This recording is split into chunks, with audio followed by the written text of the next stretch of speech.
Bom, vamos novamente resolver essa questão, só que de um jeito apropriado para o nível em que ela foi idealizada, né? Que é o nível de ensino médio. Eu resolvi essa questão aqui utilizando ferramentas que a gente não vê no ensino médio e por isso eu vou refazê-la, só que utilizando coisas que a gente já está mais habituado, né?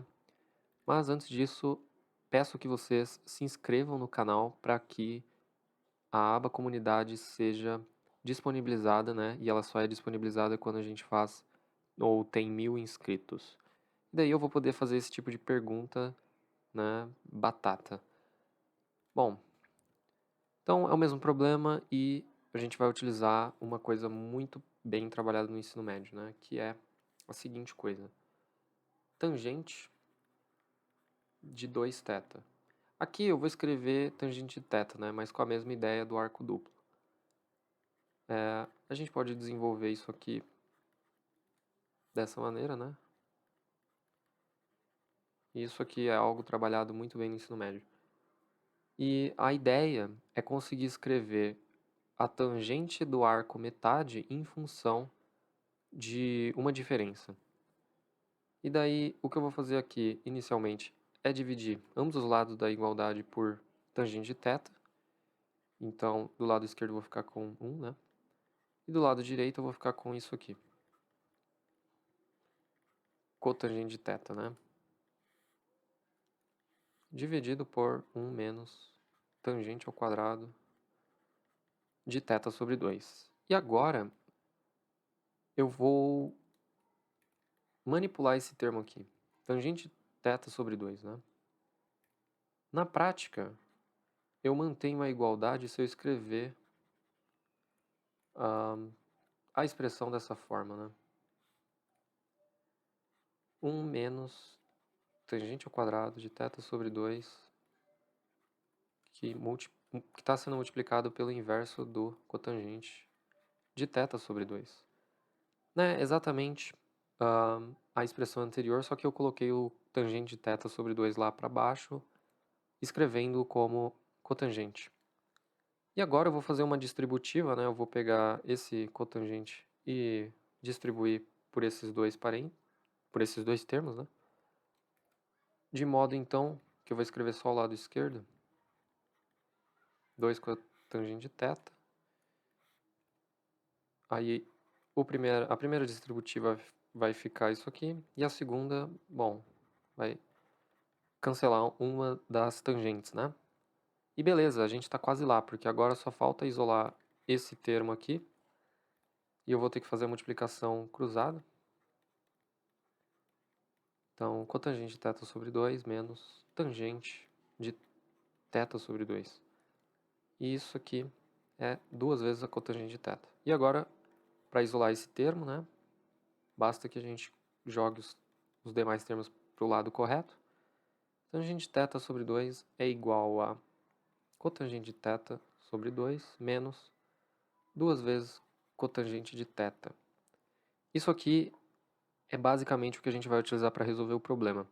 E quando a gente lida com essas somas telescópicas, por assim dizer, a gente sempre procura expressar o nosso termo geral como uma diferença, né? Seja ela uma diferença dessa forma ou seja por frações parciais. Nesse caso, não vamos utilizar as frações parciais. Beleza, agora para ficar idêntico ao problema, eu só preciso passar o meio dividindo, ou 2 dividindo, todos os termos da minha igualdade. E voilá. E com isso, a gente consegue resolver o problema. Pois é, o vídeo anterior eu utilizei uma resolução totalmente overkill, totalmente sem noção, né, para nível de ensino médio, mas ela é uma solução muito elegante. Beleza. Então, essa recursão aqui, ela é muito importante para a gente, porque veja, se eu substituir o θ e eu vou substituí-lo por θ sobre 2, o que acontece? Eu vou manter os coeficientes que aparecem, né, normalmente, e aqui eu vou ficar com θ sobre 4. Do outro lado, eu vou ficar com cotangente de θ sobre 4, E por fim, cotangente de θ sobre 2. Beleza, só que o termo geral lá do somatório, ele não é bem assim, né? Ao mesmo tempo que você modifica o argumento da sua função trigonométrica, você também modifica o coeficiente associado a cada uma dessas funções. E daí eu vou dividir por 2. E olha só a mágica. Você vai obter exatamente um palpite, né, de como a gente deveria expressar aquele termo geral. Né? Olha só que bacana. Então, perceba que o coeficiente associado a cada uma dessas funções trigonométricas, ele está bem correspondente, né, ao que aparece lá no termo geral. Né? Cada um desses círculos corresponde exatamente ao argumento ali da sua função. E bom, vejamos o que temos, né, no somatório. O somatório de n igual a 1 até o infinito de 1 sobre 2 elevado a n, que multiplica a tangente de A sobre 2 elevado a n. E desenvolvendo aqui alguns termos, não vou desenvolver mais que 2, porque já vai ficar bem evidente. Ó, para o n igual a 1, você vai fazer isso aqui. E aquela história do coeficiente e do argumento, né? Daí o próximo seria n igual a 2. E, bom, a gente já consegue, a partir daqui, estabelecer um pensamento indutivo. Né? Perceba que, por essa nossa lei de recorrência, é exatamente, né? De alguma maneira, ela leva você ao coeficiente, aliás, ao termo geral ali do seu somatório. Só que você precisa fazer essas divisões sucessivas, né? Como eu mostrei aqui pela operação em roxo. E, bom, a gente consegue agora estabelecer uma fórmula para o seu termo geral. Vou copiar novamente a nossa recursão e dizer o seguinte. E se eu fizer isso aqui? Né?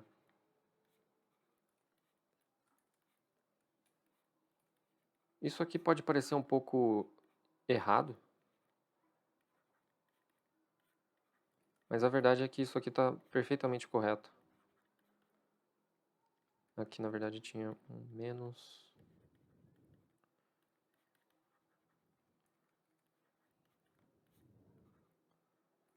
Eu estou trabalhando com θ, mas evidentemente você pode colocar um A ali no lugar, né?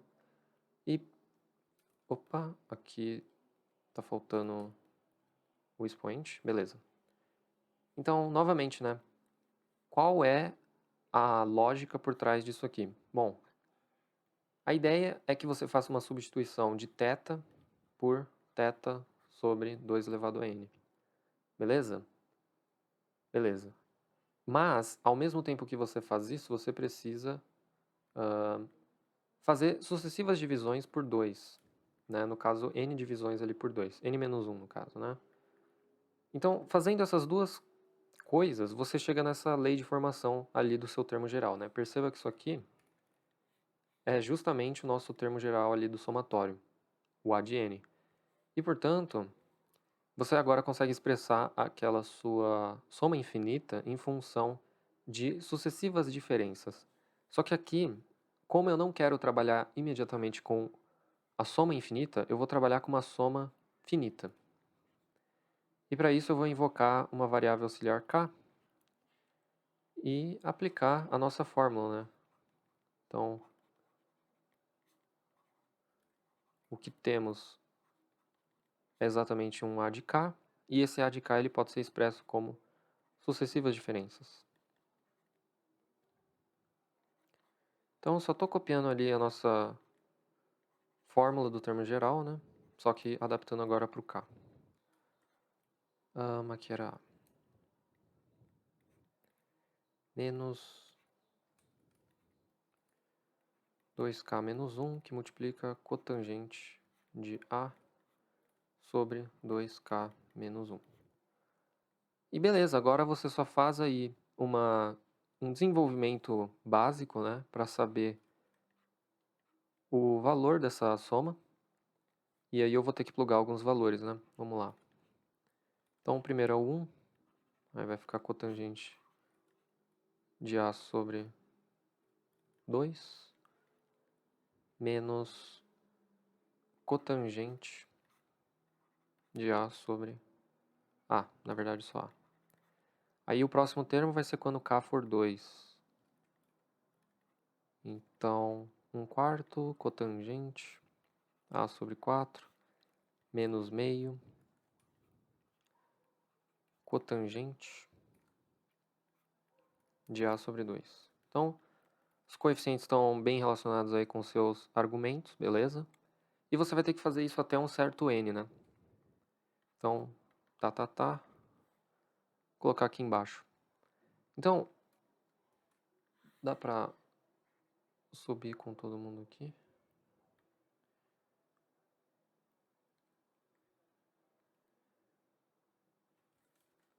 Beleza. Aí, quando você estiver lá com seu k valendo n, você vai ficar com 2 elevado a k, cotangente. Aliás, aqui era para ser um n, né? Cotangente a sobre 2 elevado a n menos 1 sobre 2 elevado a n menos 1, que multiplica a cotangente do a sobre 2n menos 1. E aí vem os cortes, né? Bom, você percebe que esse meio cotangente de A, ele vai ser cancelado com esse outro aqui. Esse 1/4, eventualmente você cancelaria com o próximo termo, né? E esse menos 1 sobre 2 elevado a n menos 1, ele também seria cancelado, né? Porque quando você colocasse o k valendo n menos 1, você teria um termo exatamente de sinal contrário e você poderia efetuar esse corte. Então, você fica com dois termos aí remanescentes da sua soma finita, que seriam esses dois aqui. É bem parecido com o que aconteceu no primeiro vídeo que eu tratei dessas somas trigonométricas, né? Que você vai fazendo um monte de cortes e acaba sobrando, ficando com dois termos, né? E perceba que ali eu fiquei com um termo em função de n, né? 1 sobre 2 elevado a n e tralalá. Então, essa soma finita que eu acabei de desenvolver, ela precisa, de alguma maneira, se transformar na soma infinita. Então, eu vou capturar esse resultado que a gente acabou de obter e dizer que o n tem que ir para o infinito, que é exatamente esse o grande problema da questão. Então, vamos lá. Nosso S de n, que por enquanto é uma soma finita, ele vale isso aqui, beleza? Agora, o nosso S, ele vai ser o limite do Sn quando n tende a um infinito. Isso aqui é escrevendo matematicamente de forma rigorosa, né? Como que os vestibulares ou uma questão de simulado para nível de ensino médio, nível ITA, abordaria essa aproximação, digamos assim, né? Ele vai dizer o seguinte, olha, para ângulos muito pequenos, vamos considerar um delta, um ângulo delta que se aproxima de zero, mas ele não é zero, ele só é muito pequeno, e é um ângulo positivo. Quando isso ocorre, quando delta é um ângulo muito pequeno, seno de delta é igual a delta, que também é igual a tangente de delta. Só que isso é basicamente a aplicação do limite fundamental da trigonometria. E isso é muito abordado nos vestibulares de nível ITA e IME, né? Eles vão dizer sempre que o ângulo é pequeno, de modo que você possa igualar a tangente ao seno ao próprio ângulo medido em radianos, né? Certo. Então, como que a gente resolve isso aqui, né?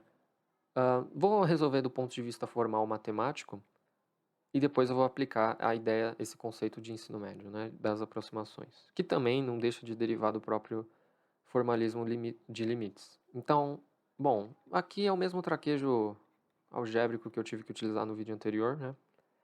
Perceba então que eu tenho um cotangente, cosseno sobre seno. Então eu vou já fazer essa alteração.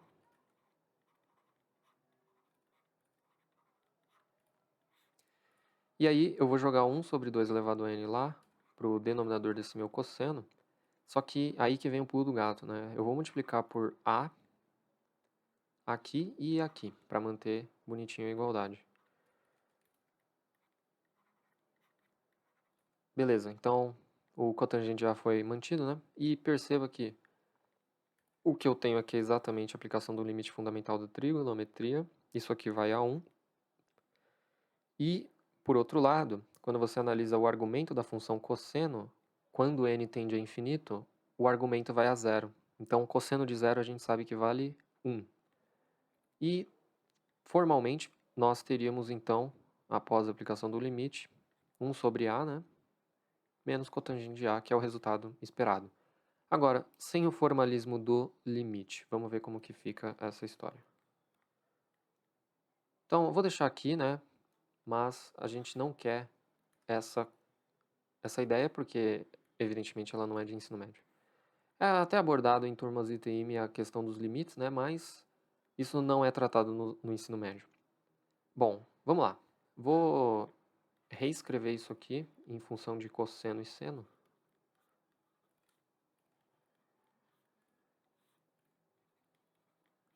A sobre 2 elevado a n, né? Beleza? Menos cotangente de A. Então, aquela história. Eu vou colocar em verde a aproximação. Isso aqui é um delta. Tangente delta igual a delta. Beleza. Na verdade, você poderia já aplicar a seguinte ideia. Olha, se tangente de delta é igual a delta para delta pequeno, então cotangente de delta é 1 sobre delta. Beleza? Só que nesse caso, o nosso delta é A sobre 2 elevado a n. Então, isso tudo aqui, a gente sabe que vale cotangente de A sobre 2 elevado a n. E isso, como o nosso n ele vai tender ao infinito, né, garante que o argumento, ou o nosso ângulo, que é esse termo aqui de dentro, seja muito próximo de zero, ou seja, um ângulo muito pequeno. Então, aquele somatório, ele vai ser igual a 1 sobre